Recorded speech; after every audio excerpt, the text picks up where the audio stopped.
తెలంగాణ జూబ్లీహిల్స్ ఎన్నికల ఫలితాలపైన ప్రజలలో ఆసక్తి నెలకొంది. జూబ్లీహిల్స్లో 3 పార్టీలలో ఎవరు గెలుస్తారనేటువంటి ఉత్కంఠ అయితే నెలకొంది. ఈ గెలుపు పైన పలు ఎగ్జిట్ పోల్స్ వస్తున్నాయి. ఈ నేపథ్యంలో పాలిట్రిక్స్ సంస్థ విడుదల చేసినటువంటి ఎగ్జిట్ పోల్ సర్వే వివరాలు ఆసక్తికరంగా మారాయి. జూబ్లీహిల్స్ నియోజకవర్గంలో కాంగ్రెస్ పార్టీకి గట్టి బలం ఉన్నట్లు ఎగ్జిట్ పోల్ సర్వే స్పష్టం చేసింది. కాంగ్రెస్ అభ్యర్థి వి నవీన్ యాదవ్ అత్యధికంగా 46% ఓట్లతో ముందంజలో కనిపిస్తున్నారుగా అన్నట్టుగా ఈ యొక్క సర్వే చెప్తుంది. మరొక వైపు అధికారంలో ఉన్న బీఆర్ఎస్ పార్టీ అభ్యర్థి మాగంటి సునీత ఈ సర్వేలో కాంగ్రెస్ కంటే బాగా వెనకబడ్డారు. ఆమెకు 33% ఓట్లు మాత్రమే దక్కే అవకాశం ఉన్నట్లుగా కూడా ఈ సర్వే ఫలితాలు వెల్లడిస్తున్నాయి. ఇక బీజేపీ అభ్యర్థి లంకల దీపక్ రెడ్డి కేవలం 14% ఓట్లతో 3వ స్థానంలో నిలిచారు. ఇతరులు 7% ఓట్లను సొంతం చేసుకునేటువంటి అవకాశం కూడా ఉంది. ఈ సర్వే కోసం 5393 మంది శాంపిల్ సైజును పరిగణలోకి తీసుకున్నట్టుగా తెలుస్తుంది.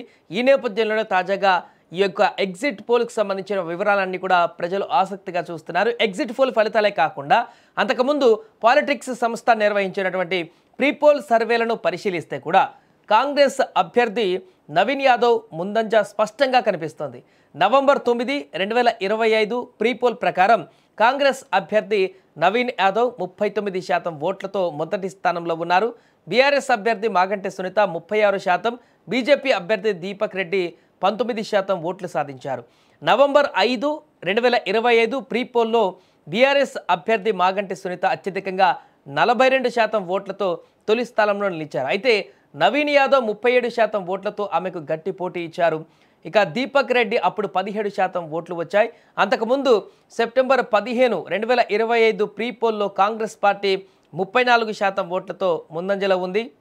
ఆ సమయంలో బీఆర్ఎస్ పార్టీకి 29%, బీజేపీకి 23% ఓట్లు దక్కే అవకాశం ఉన్నట్లుగా కూడా సర్వే తెలిపింది. మొత్తంగా ఈ సర్వే రిపోర్టులను బట్టి చూస్తే జూబ్లీహిల్స్ నియోజకవర్గంలో కాంగ్రెస్ అభ్యర్థి వి నవీన్ యాదవ్కు అనుకూల పవనాలు వీచినట్లుగా అర్థమవుతుంది. నవంబర్ 5వ తేదీన ప్రీపోల్ తర్వాత నిర్వహించిన సర్వేలు ఎగ్జిట్ పోల్ కూడా నవీన్ యాదవే గెలుస్తారని కూడా స్పష్టంగా చెబుతున్నాయి. అయితే పోలింగ్ సరళి, ఎర్రర్ మార్జిన్ వంటి అంశాలు తుది ఫలితాన్ని కొంత ప్రభావితం చేయవచ్చు. ఏదేమైనా కూడా జూబ్లీహిల్స్ ఫలితాలు కాంగ్రెస్ వైపే మొగ్గు చూపిస్తున్నట్లుగా కనిపిస్తుంది. మరి చూడాలి 14వ తారీఖున గెలుపు ఎవరిని వరిస్తుందో అనేది.